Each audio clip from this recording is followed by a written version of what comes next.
আমি আপনাদের দেখাবো কিভাবে রবি এবং এয়ারটেল সিমে ফ্রিতে মোবাইল ডাটা ইউজ করতে পারবেন।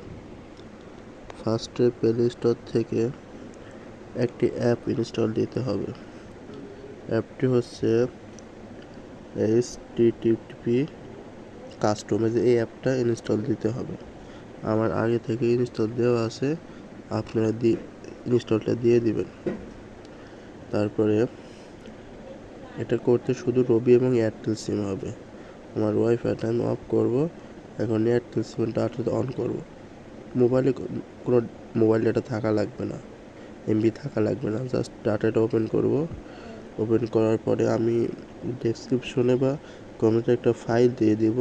সেই ফাইলটা এই HTTP কাস্টম অ্যাপে রান করতে হবে। ফাইলটা এখন ওপেন করি। এই যে এই ফাইলটা এখন ওই অ্যাপে রান করব। ইম্পোর্ট করলাম। ইম্পোর্ট করার পরে যে অ্যালাউস হবে অ্যালাউগুলো দিয়ে দিবেন। তারপরে কানেক্টে টিপ মারবেন, অ্যালাউস হবে অ্যালাউ দিয়ে দিবেন। একটু ওয়েট করতে হবে। এই যে এটা কনফিগ কমপ্লিট। এখন আমরা চেক করে দেখব চলে কিনা। ইউটিউবে যাই ফার্স্টে।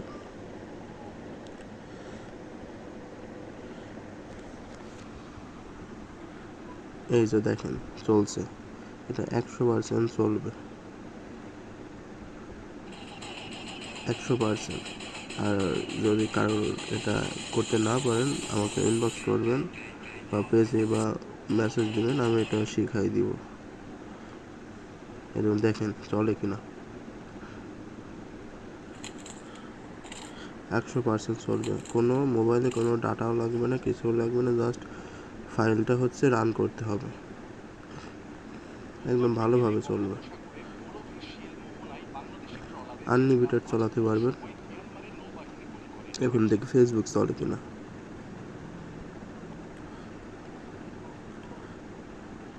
ফেসবুকে 100% চলবে, কোনো বাধা নাই, কোনো বাধা নেই। ফেসবুক 100% চলবে। ফাইলটা আমি ডেসক্রিপশনে দিয়ে দিব। তো ফেসবুকের চাইতে ইউটিউবটা অনেক স্মুথলি চলছে।